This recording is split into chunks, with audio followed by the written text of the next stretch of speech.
Alguém aqui já ficou frustrado porque você estava tentando tanto mudar e ser o que você acredita que Deus quer que você seja e simplesmente não parece ter funcionado até hoje? Bem, eu vou chamar isso de como podemos mudar, mas realmente queria chamar de estou me esforçando tanto para mudar, mas não está funcionando. E eu quero falar com você hoje sobre como você realmente pode mudar e isto não ser uma bagunça frustrante. Quero começar em Romanos 7,15, onde Paulo teve que passar pelas mesmas coisas que nós passamos. Ele disse: eu não entendo minhas próprias ações, estou perplexo e abismado, eu não pratico ou realizo o que eu quero fazer, e tudo aquilo que eu odeio, tudo o que meu instinto moral condena, é o que eu faço. Já se sentiu assim? O que eu não quero fazer eu faço, o que eu quero fazer eu não faço? Agora, se eu faço habitualmente o que é contrário ao meu desejo, isso significa que eu reconheço e concordo com a lei, que ela é boa, moralmente excelente, tomo partido nela. Então, é como dizer, se eu não consigo me controlar, então, obviamente, preciso da lei para controlar-me.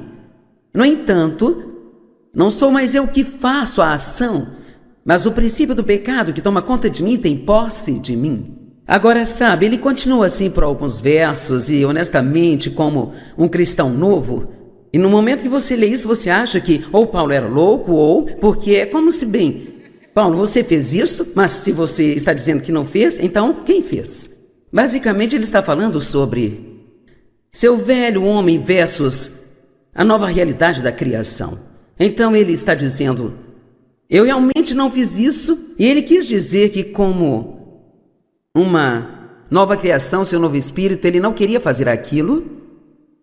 Então ele disse, deve ser o princípio do pecado que ainda está operando na minha carne. E a Bíblia diz que se alguém está em Cristo é nova criatura. As coisas velhas passaram e tudo se fez novo, mas todos nós sabemos disso.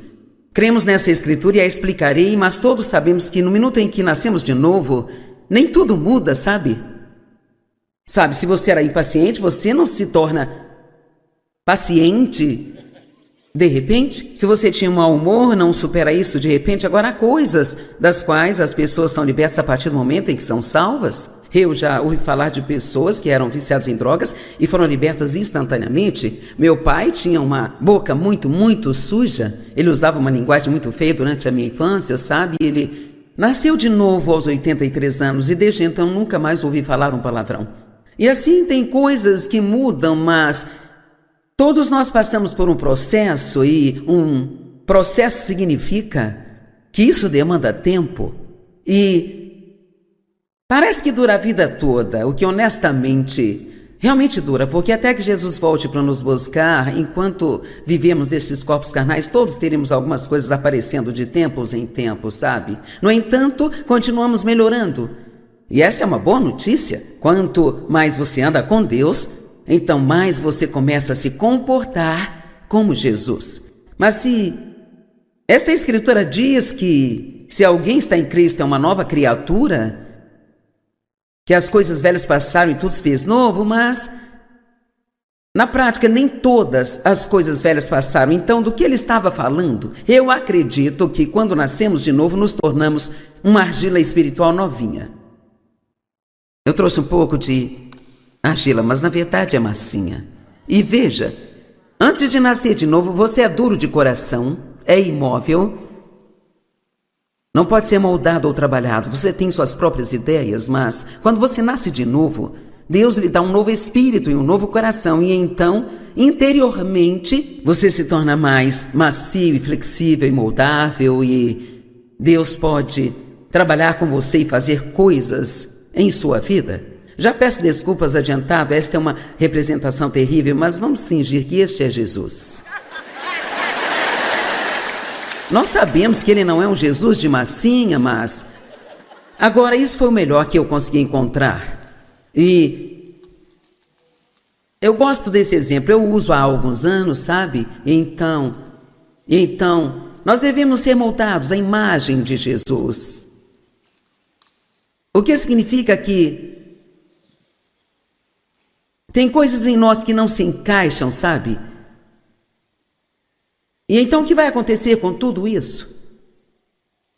Tudo isso tem que ser tratado e descartado. E nem sempre nós gostamos disso, não é mesmo? É como eu não quero abrir mão disso. Não, Jesus, você não pode ficar com isso, eu quero manter isso. Mas ele está muito determinado a fazer do jeito dele, então, eventualmente você vive o suficiente e trabalha com Deus por tempo suficiente e finalmente consegue. Então você se torna como ele.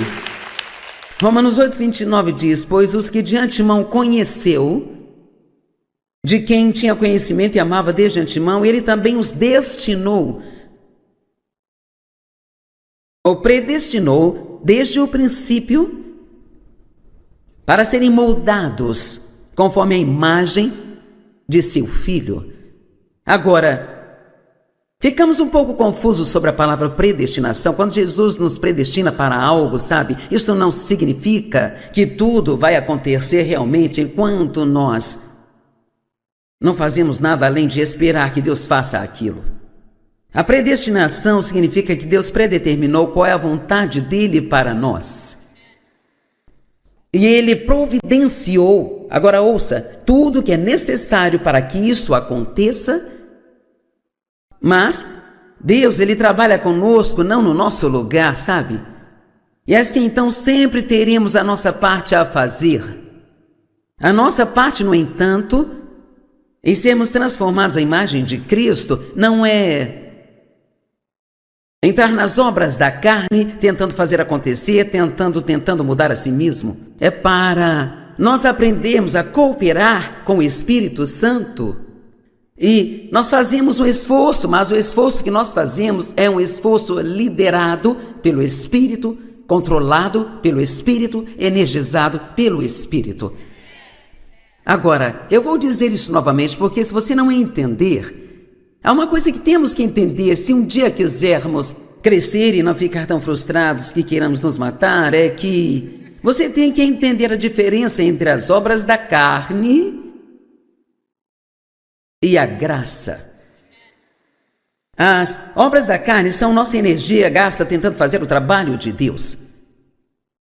A graça é um favor imerecido, mas, veja, isso não é tudo, e eu gostaria que toda vez que alguém lhe desse uma definição da graça, não dissesse apenas que era um favor imerecido, porque se você realmente estudar isso, ela também é o poder que precisamos para que as coisas aconteçam em nossa vida. Então, a graça, ela não é uma desculpa para vivermos uma vida desleixada e imoral, comprometedora e ainda termos isso coberto pela graça de Deus.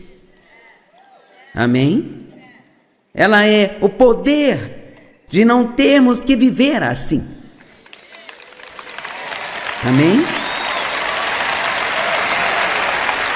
As pessoas têm algumas ideias mais loucas sobre a graça. Teve uma mulher, uma mocinha, sabe, que tinha sido salva há muito tempo, e ela ligou para o escritório e disse: alguns amigos meus estão fazendo algumas coisas ilegais, mas a vida deles está sendo realmente abençoada.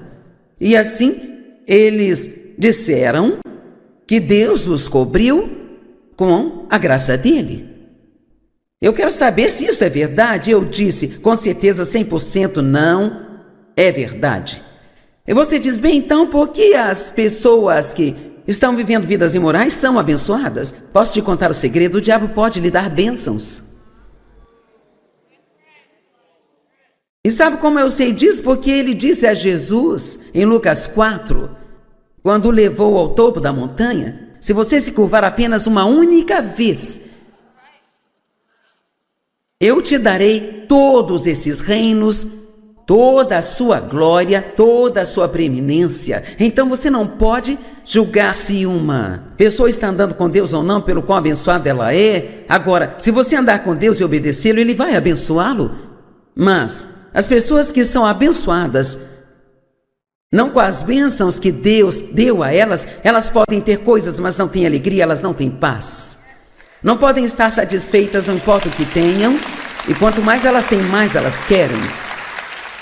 E elas são egoístas e usam tudo para si próprias. Se você é verdadeiramente abençoado por Deus, você é muito, muito grato. Você é humilde em todas as coisas e você diz a Deus: eu não mereço isso, você é tão bom, obrigado, obrigada. Porque o Espírito de Deus está em você, você tem um profundo desejo de abençoar o maior número de pessoas que for possível abençoar. Amém? Então, se você vê alguém que tem um monte de coisas e que está vivendo uma vida imoral, não pense que a graça de Deus está encobrindo os pecados delas. Saiba apenas que eles podem ter coisas, mas que eles não têm. E seria melhor não ter coisas, mas ter a paz e ter a alegria, do que ter um monte de coisas e não ter paz e nem alegria. Amém? Quero voltar a Romanos 7 por um minuto, porque Paulo ele vai continuando com isso, sabe? Aquilo que eu não quero fazer eu faço, e o que eu quero fazer eu não faço, e não sou eu que faço isso. E então, sabe, quando você finalmente chega a uma resposta, você fica pensando, Então ele diz no verso 24, ó homem lamentável, infeliz e miserável que eu sou, quem me libertará e me livrará das amarras desse corpo mortal? Agora é como se ele recebesse uma revelação. Ó, graças a Deus, ponto de exclamação. Ele vai, outro ponto de exclamação. Por meio de Jesus Cristo ungido, nosso Senhor. Quão boa esta notícia, não é? Quem vai me mudar? Eu não posso me mudar tentando e lutando e me frustrando e criando os meus próprios planos sobre como fazer isso, sabe? Ele vai mudar-me. Deus, Ele vai nos mudar. Através de Jesus Cristo, capítulo 8, verso 1, agora já não há nenhuma condenação para aqueles que estão em Cristo Jesus. No segundo e terceiro culto eu vou pregar sobre se despir da culpa. Adeus culpa. Alguém aqui já se sentiu culpado? Ninguém? Acho que vim para a igreja errada hoje. Eu sei que é cedo, mas se eu consigo fazer isso, com certeza você consegue levantar a mão. Amém? Quantos aqui perdem muito tempo se sentindo culpado? Ok. Bem, vou contar minha história rapidamente. Eu tinha um problema horrível com a culpa, sabe? E provavelmente eu só fui completamente liberta disso digamos, nesses últimos 15, 20 anos. Isso significa que mesmo nos meus primeiros 25 anos, tentando seriamente servir a Deus, eu ainda lutava com esse sentimento de culpa o tempo inteiro. Começou na minha infância, quando meu pai estava abusando sexualmente de mim e eu, de alguma forma, achava que a culpa de tudo aquilo era minha. Eu tinha esse disco tocando na minha cabeça o tempo todo. O que há de errado comigo? O que há de errado comigo? O que há de errado comigo? O que há de errado comigo? E uma coisa interessante sobre as crianças, se os pais estão fazendo coisas que não deveriam, até mesmo se os pais estão brigando de alguma forma, a criança pensa que a culpa é dela. Se eu fosse melhor, eles não fariam isso? Quando os pais se divorciam, muitas vezes as crianças pensam que a culpa é delas. Então, se isso é algo que você teve que fazer por motivos certos, você precisa explicar aos seus filhos que não tem nada a ver com eles. Mas eu estava totalmente convencida de que o pai de mais ninguém estava fazendo com eles aquilo que meu pai fazia comigo, portanto, deveria haver algo de errado comigo. Sabe, embora meu pai me dissesse que não havia nada de errado com aquilo e que ele só fazia aquilo porque ele me amava e todas as outras mentiras estúpidas que os abusadores contam, ele também me falava que eu tinha que manter aquilo em segredo. Eu sabia lá no fundo que havia algo de errado. Mas eu era criança, eu não sabia o que. Então eu comecei a me sentir culpada e ao ter que guardar aquele terrível segredo da minha mãe e de todo mundo, acabei carregando essa culpa por toda a minha vida. Agora, depois que eu nasci de novo e comecei a servir a Deus e a ouvir alguns bons ensinamentos, fiquei um pouco mais tranquila, mas aquilo sempre estava lá. Aquela culpa estava enraizada de que havia algo de errado comigo. E muitas vezes eu nem sabia por que eu me sentia culpada, sabe? Eu só sentia. Eu digo que eu não me sentia bem se eu não me sentisse errada. Repetindo, eu não me sentia certa se eu não me sentisse errada. Então, quando comecei a me libertar um pouco da culpa e a não me sentir culpada, então me sentia culpada por não estar me sentindo culpada. Eu não sei se alguém aqui já teve um caso tão ruim quanto eu, mas eu estou dizendo, eu era viciada em sentimentos de culpa. E isso era horrível. Absolutamente horrível. Sentir constantemente que algo está errado com você ou que você fez algo errado. Alguém aqui entende do que eu estou falando? Porque realmente, quando você se sente assim, você não consegue desfrutar de nada em sua vida. Você não desfruta de nada. E sabe, eu sou tão grata e feliz por poder estar aqui e dizer a vocês agora que eu, basicamente, quase nunca me sinto culpada por coisa alguma hoje em dia. E você diz, Joyce, quando você peca, você não se sente culpada? Não. Deus não nos pediu para sentirmos culpa. Ele pediu para que nos arrependamos. E a Bíblia diz que quando fazemos isso, Ele não apenas nos perdoa, mas que Ele esquece o que fizemos e que leva nosso pecado para tão longe quanto o leste está do oeste. E ninguém consegue descobrir o quão longe é, mas é tão longe que nunca mais acharemos o nosso pecado. Então, se Deus pode esquecê-lo, por que temos que continuar lembrando dele? Agora, aqui está o que a culpa é. São as obras da carne. Isto é só a nossa maneira humanista de tentar pagar pelo que fizemos de errado. Amém? Digamos que você fez algo esta manhã no caminho para a igreja, você perdeu a paciência. E assim você vai se sentir culpado dentro e fora por talvez uns 3 dias. Então você vai superar isso e receberá o mesmo dom gratuito de perdão que está disponível para você neste exato momento. E esses 3 dias serão desperdiçados. E a Bíblia nos diz claramente. Na verdade, vamos ler isso em Hebreus, capítulo 10, versículos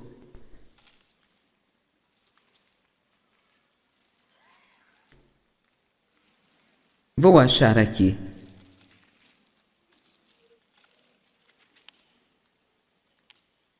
Do 12 ao 14.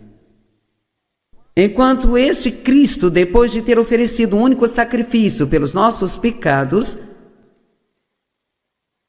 o qual é perfeito e eficaz para sempre, sentou-se à direita de Deus. Agora, você não se assenta até que o trabalho esteja concluído? Então, essa é uma outra mensagem inteira, uma mensagem maravilhosa sobre porque ele se assentou e o que isso significa para nós. Essas palavrinhas são muito significativas, mas eu não tenho tempo para voltar e te explicar. Ele se assentou à direita de Deus para esperar até que seus inimigos se tornassem o estrado dos seus pés. Então, quando Jesus se assentou, foi na verdade um anúncio: minha parte está feita. Você não precisa tentar convencer Deus a fazer nada. Ele já fez tudo o que precisava ser feito para que nós possamos viver uma vida incrível. Tudo está feito. Tudo o que precisamos fazer é apenas receber, e você não pode receber nada enquanto achar que tem que merecê-lo. Deus não está à venda. Você não pode comprá-lo com o seu bom comportamento. Não importa o quão bom se comporte no futuro, Deus nunca vai te amar mais do que Ele te ama neste exato momento, aqui e agora. Então não tentamos nos comportar melhor para que Deus nos ame, queremos nos comportar melhor porque nós o amamos. Amém? Ele disse, acho que em João 14, se você me ama, você vai me obedecer.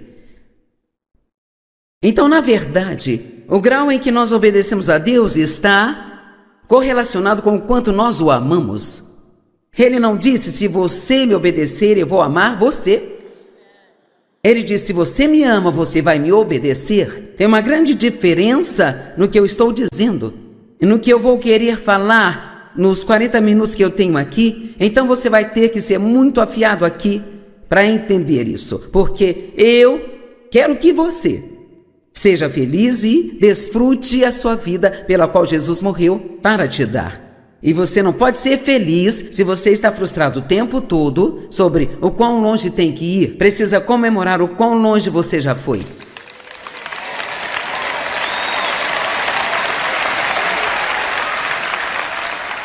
Celebre o quão longe você já chegou e confie que, assim como Deus já mudou algumas coisas em você, Ele mudará outras coisas, desde que, sabe, tem algumas coisas que você precisa fazer. Permaneça na palavra e tenha um relacionamento de amor com Deus, onde você passa tempo com Ele. Quanto mais tempo você passa com Ele, mais você se torna como Ele.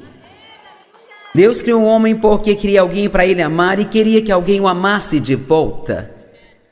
E o mandamento mais importante da Bíblia é: amarás o Senhor teu Deus de todo o teu coração, alma, mente e força. Quanto mais você se apaixonar por Jesus, então melhor você se comportará.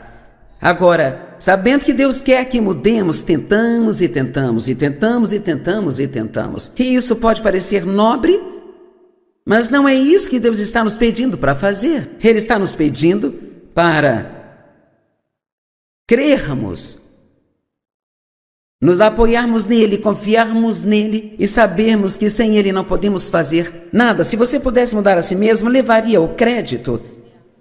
E Deus não compartilha a sua glória com mais ninguém. Agora, vou dar um exemplo do que fazemos.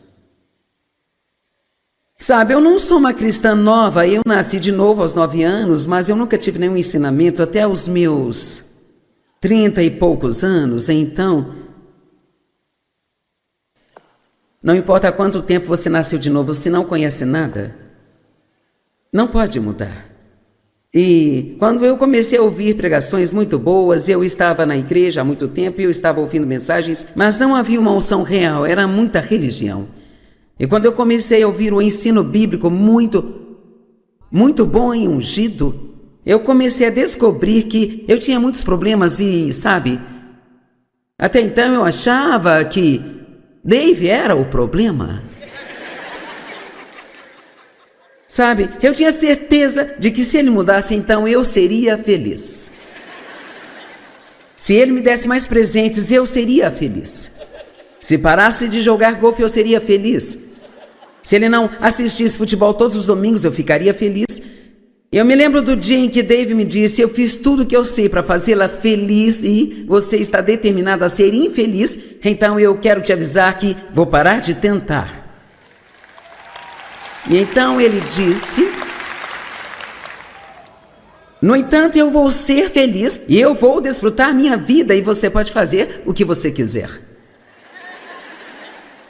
Agora, essa foi uma das melhores coisas que ele poderia ter feito por mim, porque o que ele estava dizendo, embora não soubéssemos todas estas palavras na época, ele estava dizendo: eu não vou ser codependente dos seus problemas.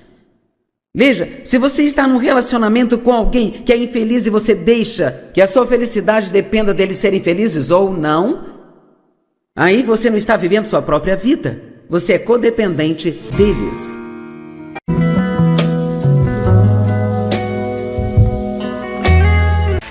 Alguém aqui já ficou frustrado porque você estava tentando tanto mudar e ser o que você acredita que Deus quer que você seja e simplesmente não parece ter funcionado até hoje?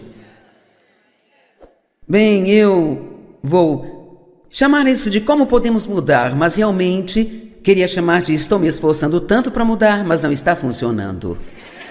E eu quero falar com você hoje sobre como você realmente pode mudar e isto não ser uma bagunça frustrante. Quero começar em Romanos 7,15, onde Paulo teve que passar pelas mesmas coisas que nós passamos.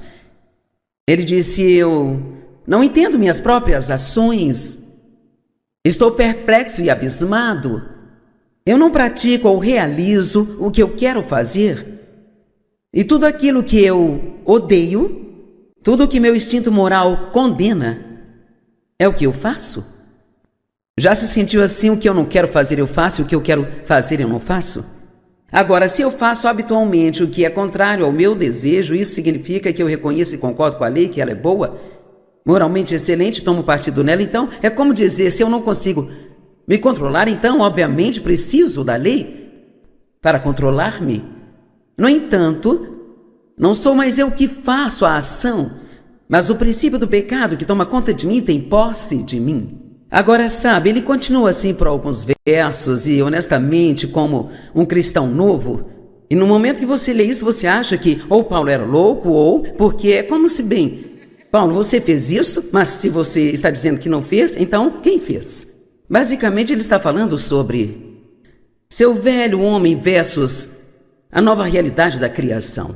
Então ele está dizendo, eu realmente não fiz isso, e ele quis dizer que como uma nova criação, seu novo espírito, ele não queria fazer aquilo. Então ele disse, deve ser o princípio do pecado que ainda está operando na minha carne. E a Bíblia diz que se alguém está em Cristo é nova criatura. As coisas velhas passaram e tudo se fez novo, mas todos nós sabemos disso. Cremos nessa escritura e a explicarei, mas todos sabemos que no minuto em que nascemos de novo, nem tudo muda, sabe? Sabe, se você era impaciente, você não se torna paciente de repente. Se você tinha um mau humor, não supera isso de repente. Agora há coisas das quais as pessoas são libertas a partir do momento em que são salvas. Eu já ouvi falar de pessoas que eram viciadas em drogas e foram libertas instantaneamente. Meu pai tinha uma boca muito suja. Ele usava uma linguagem muito feia durante a minha infância, sabe? Ele nasceu de novo aos 83 anos e desde então nunca mais ouvi falar um palavrão. E assim tem coisas que mudam, mas todos nós passamos por um processo e um processo significa que isso demanda tempo e parece que dura a vida toda, o que honestamente realmente dura, porque até que Jesus volte para nos buscar, enquanto vivemos desses corpos carnais, todos teremos algumas coisas aparecendo de tempos em tempos, sabe? No entanto, continuamos melhorando. E essa é uma boa notícia. Quanto mais você anda com Deus, então mais você começa a se comportar como Jesus. Mas se esta escritura diz que se alguém está em Cristo é uma nova criatura, que as coisas velhas passaram e tudo se fez novo, mas na prática nem todas as coisas velhas passaram. Então, do que ele estava falando? Eu acredito que quando nascemos de novo nos tornamos uma argila espiritual novinha. Eu trouxe um pouco de argila, mas na verdade é massinha. E veja, antes de nascer de novo, você é duro de coração, é imóvel, não pode ser moldado ou trabalhado. Você tem suas próprias ideias, mas quando você nasce de novo, Deus lhe dá um novo espírito e um novo coração. E então, interiormente, você se torna mais macio e flexível e moldável. E Deus pode trabalhar com você e fazer coisas em sua vida. Já peço desculpas adiantado, esta é uma representação terrível, mas vamos fingir que este é Jesus. Nós sabemos que ele não é um Jesus de massinha, mas agora isso foi o melhor que eu consegui encontrar. E Eu gosto desse exemplo, eu uso há alguns anos, sabe? Então, nós devemos ser moldados à imagem de Jesus. O que significa que tem coisas em nós que não se encaixam, sabe? E então o que vai acontecer com tudo isso? Tudo isso tem que ser tratado e descartado. E nem sempre nós gostamos disso, não é mesmo? É como eu não quero abrir mão disso. Não, Jesus, você não pode ficar com isso, eu quero manter isso. Mas ele está muito determinado a fazer do jeito dele, então, eventualmente você vive o suficiente e trabalha com Deus por tempo suficiente e finalmente consegue. Então você se torna como ele. Romanos 8:29 diz: pois os que de antemão conheceu, de quem tinha conhecimento e amava desde antemão, ele também os destinou, ou predestinou desde o princípio para serem moldados conforme a imagem de seu Filho. Agora, ficamos um pouco confusos sobre a palavra predestinação. Quando Jesus nos predestina para algo, sabe? Isso não significa que tudo vai acontecer realmente enquanto nós não fazemos nada além de esperar que Deus faça aquilo. A predestinação significa que Deus predeterminou qual é a vontade dele para nós. E ele providenciou, agora ouça, tudo que é necessário para que isso aconteça. Mas Deus, ele trabalha conosco, não no nosso lugar, sabe? E assim, então, sempre teremos a nossa parte a fazer. A nossa parte, no entanto, em sermos transformados à imagem de Cristo, não é entrar nas obras da carne, tentando fazer acontecer, tentando mudar a si mesmo. É para nós aprendermos a cooperar com o Espírito Santo. E nós fazemos um esforço, mas o esforço que nós fazemos é um esforço liderado pelo Espírito, controlado pelo Espírito, energizado pelo Espírito.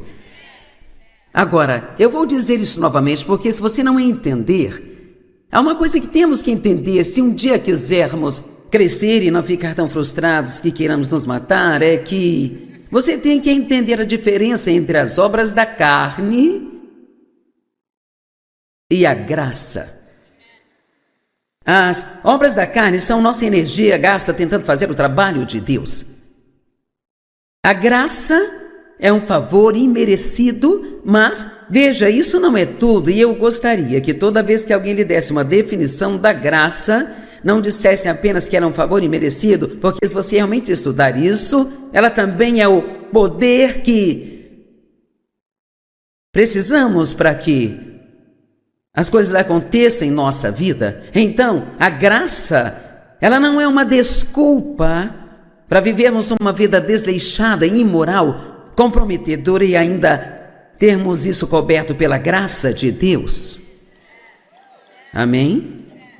Ela é o poder de não termos que viver assim. Amém? As pessoas têm algumas ideias mais loucas sobre a graça.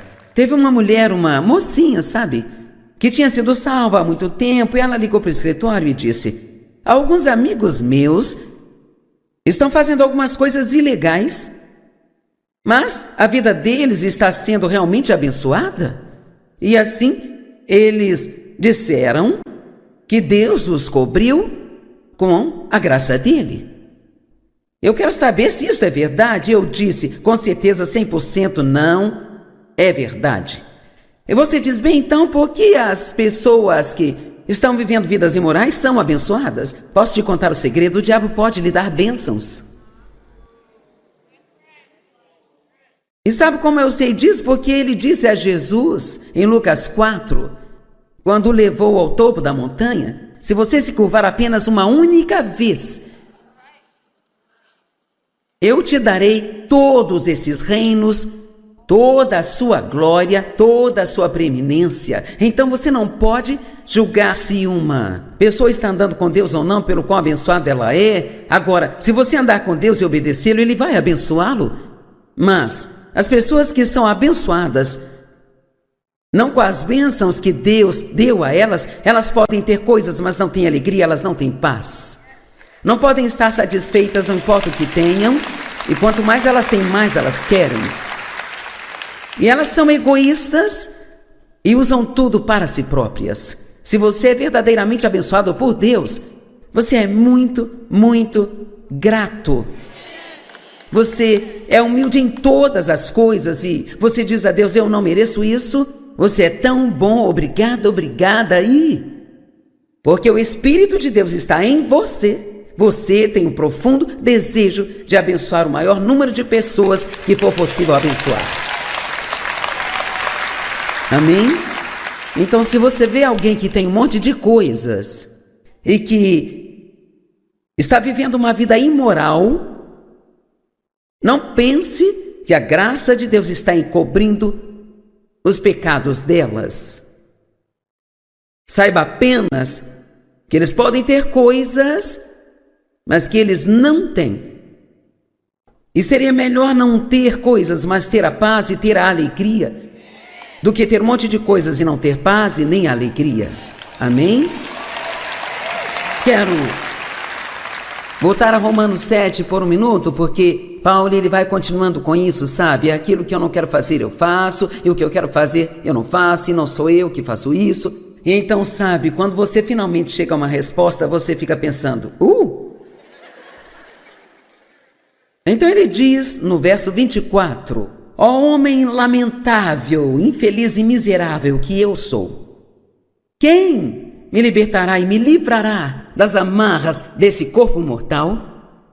Agora é como se ele recebesse uma revelação. Oh, graças a Deus! Ponto de exclamação. Ele vai! Outro ponto de exclamação. Por meio de Jesus Cristo ungido, nosso Senhor. Quão boa esta notícia, não é? Quem vai me mudar? Eu não posso me mudar tentando e lutando e me frustrando e criando os meus próprios planos sobre como fazer isso, sabe? Ele vai mudar-me. Deus, Ele vai nos mudar. Através de Jesus Cristo, capítulo 8, verso 1, agora já não há nenhuma condenação para aqueles que estão em Cristo Jesus. No segundo e terceiro culto eu vou pregar sobre se despir da culpa. Adeus culpa. Alguém aqui já se sentiu culpado? Ninguém? Acho que vim para a igreja errada hoje. Eu sei que é cedo, mas se eu consigo fazer isso, com certeza você consegue levantar a mão. Amém? Quantos aqui perdem muito tempo se sentindo culpado? Ok. Bem, vou contar minha história rapidamente. Eu tinha um problema horrível com a culpa, sabe? E provavelmente eu só fui completamente liberta disso digamos, nesses últimos 15, 20 anos. Isso significa que mesmo nos meus primeiros 25 anos, tentando seriamente servir a Deus, eu ainda lutava com esse sentimento de culpa o tempo inteiro. Começou na minha infância, quando meu pai estava abusando sexualmente de mim e eu, de alguma forma, achava que a culpa de tudo aquilo era minha. Eu tinha esse disco tocando na minha cabeça o tempo todo. O que há de errado comigo? O que há de errado comigo? O que há de errado comigo? O que há de errado comigo?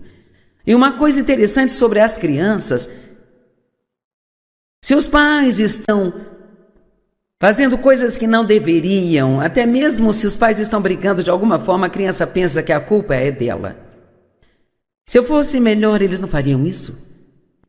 Quando os pais se divorciam, muitas vezes as crianças pensam que a culpa é delas. Então, se isso é algo que você teve que fazer por motivos certos, você precisa explicar aos seus filhos que não tem nada a ver com eles. Mas eu estava totalmente convencida de que o pai de mais ninguém estava fazendo com eles aquilo que meu pai fazia comigo, portanto, deveria haver algo de errado comigo.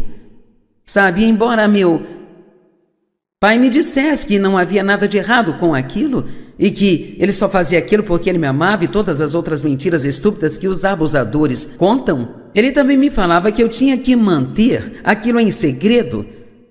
Eu sabia lá no fundo que havia algo de errado, mas eu era criança, eu não sabia o que. Então eu comecei a me sentir culpada e ao ter que guardar aquele terrível segredo da minha mãe e de todo mundo, acabei carregando essa culpa por toda a minha vida. Agora, depois que eu nasci de novo e comecei a servir a Deus e a ouvir alguns bons ensinamentos, fiquei um pouco mais tranquila, mas aquilo sempre estava lá. Aquela culpa estava enraizada de que havia algo de errado comigo. E muitas vezes eu nem sabia por que eu me sentia culpada, sabe? Eu só sentia. Eu digo que eu não me sentia bem se eu não me sentisse errada. Repetindo, eu não me sentia certa se eu não me sentisse errada. Então, quando comecei a me libertar um pouco da culpa e a não me sentir culpada, então me sentia culpada por não estar me sentindo culpada. Eu não sei se alguém aqui já teve um caso tão ruim quanto eu, mas eu estou dizendo, eu era viciada em sentimentos de culpa. E isso era horrível, absolutamente horrível. Sentir constantemente que algo está errado com você ou que você fez algo errado. Alguém aqui entende do que eu estou falando? Porque realmente, quando você se sente assim, você não consegue desfrutar de nada em sua vida. Você não desfruta de nada. E sabe, eu sou tão grata e feliz por poder estar aqui e dizer a vocês agora que eu, basicamente, quase nunca me sinto culpada por coisa alguma hoje em dia. E você diz, Joyce, quando você peca, você não se sente culpada? Não.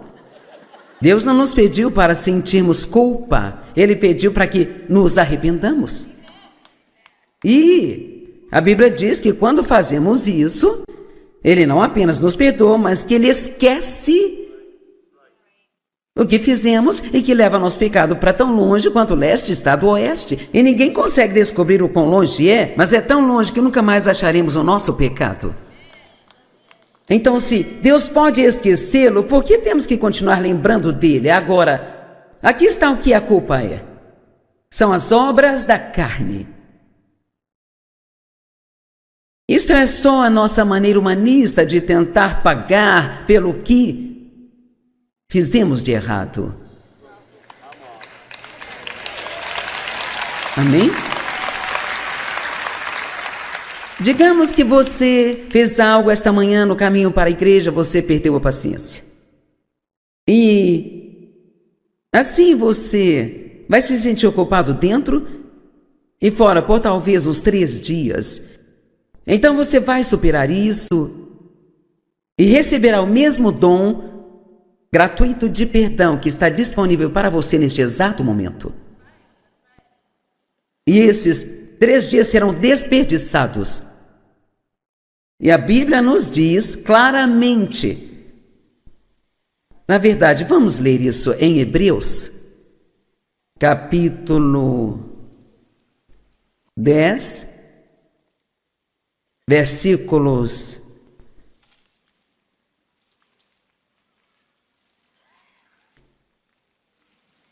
'Vou achar aqui.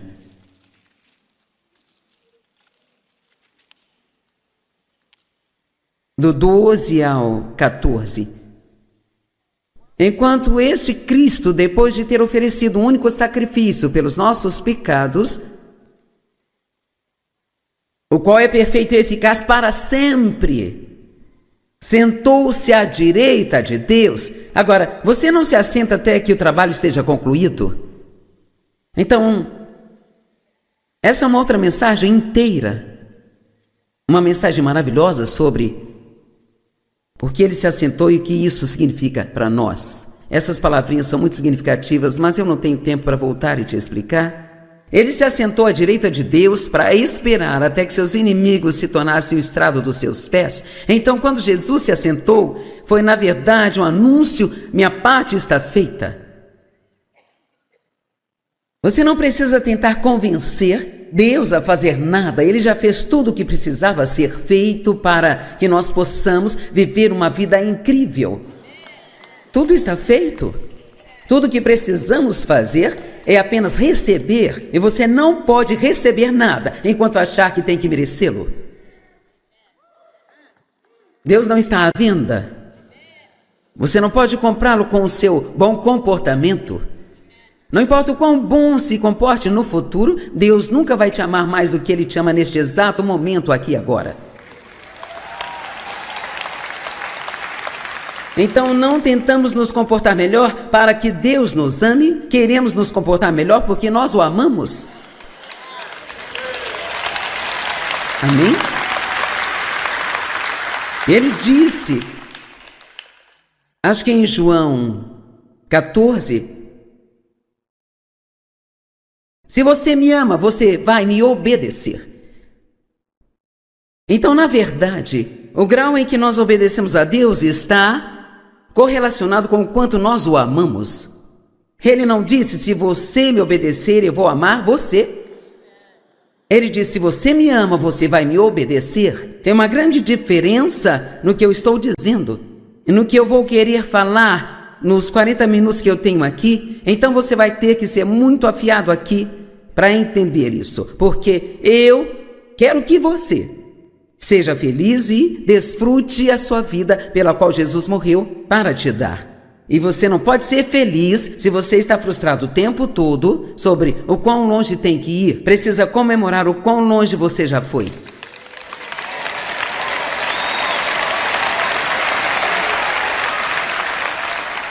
Celebre o quão longe você já chegou e confie que, assim como Deus já mudou algumas coisas em você, Ele mudará outras coisas, desde que, sabe, tem algumas coisas que você precisa fazer. Permaneça na palavra e tenha um relacionamento de amor com Deus, onde você passa tempo com Ele. Quanto mais tempo você passa com Ele, mais você se torna como Ele. Deus criou um homem porque queria alguém para Ele amar e queria que alguém o amasse de volta.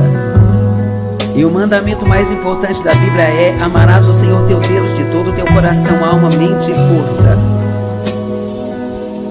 Quanto mais você se apaixonar por Jesus, então melhor você se comportará. Agora, sabendo que Deus quer que mudemos, tentamos e tentamos e tentamos. Você está determinado a ser infeliz, então eu quero te avisar que vou parar de tentar. E então ele disse, no entanto, eu vou ser feliz e eu vou desfrutar minha vida e você pode fazer o que você quiser. Agora, essa foi uma das melhores coisas que ele poderia ter feito por mim, porque o que ele estava dizendo, embora não soubéssemos todas estas palavras na época, ele estava dizendo, eu não vou ser codependente dos seus problemas. Veja, se você está num relacionamento com alguém que é infeliz e você deixa que a sua felicidade dependa deles serem felizes ou não, aí você não está vivendo sua própria vida. Você é codependente deles.